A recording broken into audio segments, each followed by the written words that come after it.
Վատիկանի գաղտնի արխիվներում հետազոտություն իրականացրած Վալենտինա Վարդուհի Կարախանյանը հավաքել է փաստեր, որոնք նոր տեղեկություններ են պարունակում հայոց ցեղասպանության մասին։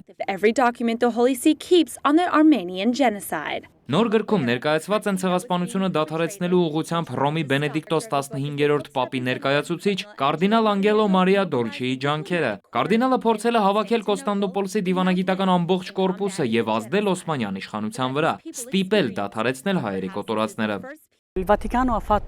Մենք փաստաթղթերը մեկտեղել ենք այնպես, որ դրանք իրենցով արդեն իսկ փաստում են հայերի կոտորածների մասին։ Գրքում ներկայացված են մարդիկ, որոնք ականատես են եղել 20-րդ դարի առաջին ցեղասպանությանը, ապրել են այդ տարածքներում։ Պապի պատվիրակը մեծ աշխատանք է իրականացրել, հանդիպել է Օսմանյան կայսրության ղեկավարության, նույնիսկ սուլթանի հետ։ Սուլթանի հետ հանդիպման համար անհրաժեշտ էր ցույց տալ պապի ստորագրությունը, կարդինալը խոսել է պապի անունից, քանի որ վստահ էր, որ պապը ցանկանում է փրկել այդ ժողովրդին։ Վատիկանի գաղտնի արխիվներում կան փաստեր, որոնք ապացուցում են, որ քրիստոնյաներին վտարել են իրենց իսկ տներից ու կոտորել։ Արխիվում պահվող փաստաթղթերը ապացուցում են, որ կարդինալի ջանքերն ուղղված են եղել ոչ միայն հայերի, այլև քրիստոնյա այլ ժողովուրդների փրկությանը։ Դավիթ Սարգսյան, ժամը լրատվական։